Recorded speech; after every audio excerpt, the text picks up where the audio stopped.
Gina Haspel went before the Senate for her confirmation hearing today, and considering her past work at the CIA over a couple of decades, involving both torture and covering up torture, they had some hard questions for her.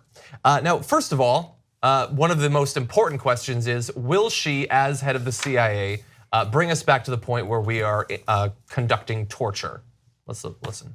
Today, in light of my counterterrorism experience, I understand that what many people want to know about are my views on CIA's former detention and interrogation program.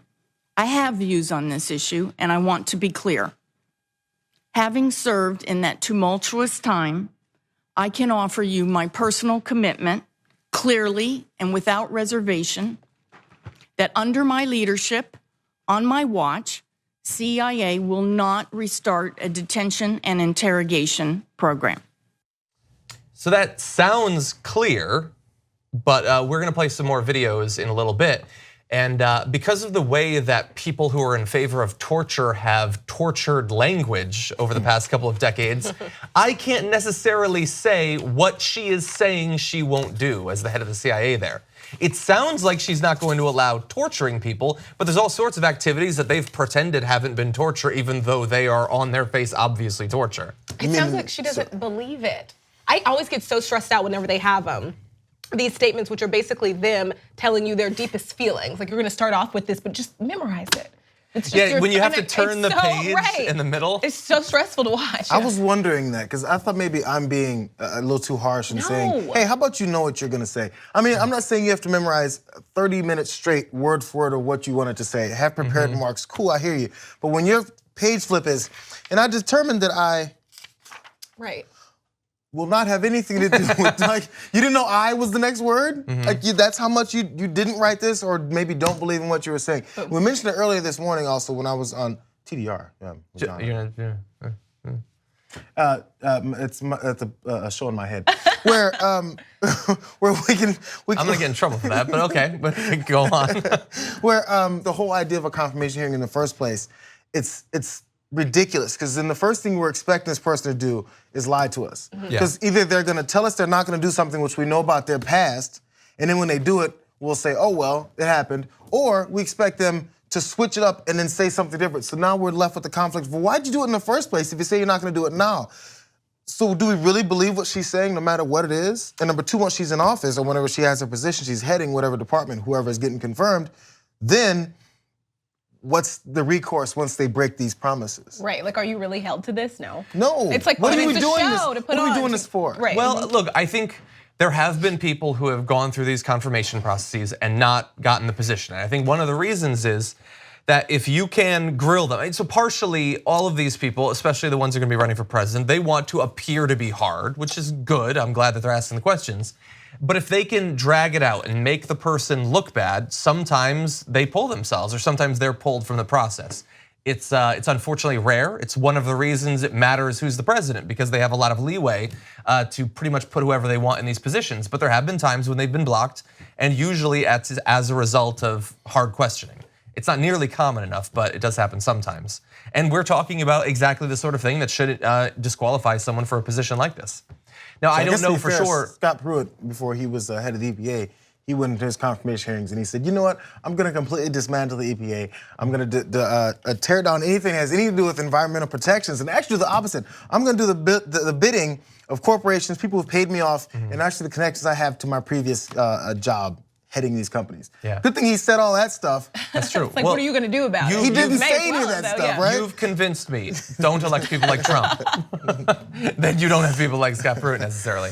Okay, let's move on to some related topics, though. Obviously, they're gonna talk more about torture, so more on that topic during the confirmation hearing. Today, the US government has a clear legal and policy framework that governs detentions and interrogations.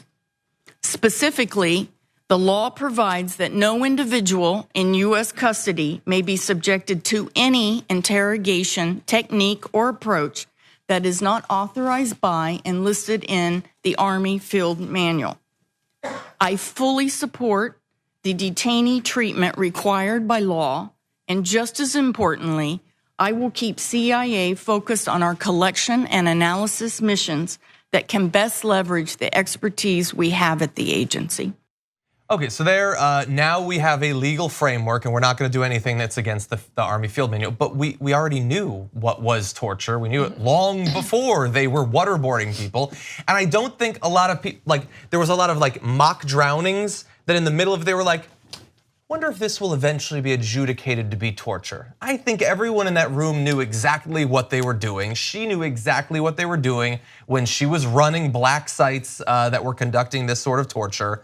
I mean, pretending that it required an academic and philosophical discussion. And then eventually we landed on something, and so we'll continue with that. She's acting as if every person well, most people are not going to watch this as C-SPAN, but if they were, we all know exactly what they're doing. We know that it's immoral, we know that it's illegal, and it should be. If we were honest about it, they would just say, you know what, at the time, because basically what she said was, we now have new guidelines that are in place to make sure we don't do these things anymore. And I'm not sure if she still won't call it torture. It was called that way by the people questioning, but then it's still enhanced interrogations. So in saying now we have a framework that keeps us from doing this, just admit it. This is what we did. We did as much as we can. This is what we do as a country and as an interrogation service, an intelligence agency. We'll find people we want to have get some kind of revenge on, perceived. After we get them, we'll do things up to a point that we say is allowed or not allowed because we set those rules anyway. Just say it. We go to as far as we can. If it's torture, we did it, but we could do it. Now we can't, so I'll stop. That's all she was saying the whole time. Yeah. I'll do torture until you tell me to stop. Yeah. No, I won't do it in the future. Because the conversation was, this worked, this worked, this worked. Look at everything that we got from this. And now the conversation is that there's a law against this and that's okay. Yeah. And I'm like, wait, what? Because honestly, I don't care. I don't need to hear that you're going to follow the law. I want to hear if you're okay with it. Yeah. Yeah, and look, actually related to that, and we're gonna get to that specifically in a second, but in terms of she apparently wants to make sure that you know that theoretically she will follow the law, but she has no moral core whatsoever. Nothing will drive her except maybe not breaking the law. So in another exchange with Dianne Feinstein, Feinstein asked her, were you an advocate for destroying the tapes? These are tapes of torture that she was implicated in the destruction of. She says, Senator, I absolutely was an advocate if we could within and conforming to US law, and if we could get policy concurrence to eliminate the security risk posed to our officers by those tapes. And Feinstein cut in, you're aware of what those tapes contained, which is torture. Haspel says, no, I never watched the tapes, but I understood that our officers' faces were on them. And that was very dangerous at a time when they were unauthorized disclosures that were exposing the program. So she didn't watch them. She desperately knew that they had to be destroyed, but wasn't even interested in watching them, which I think is kind of farcical on its face.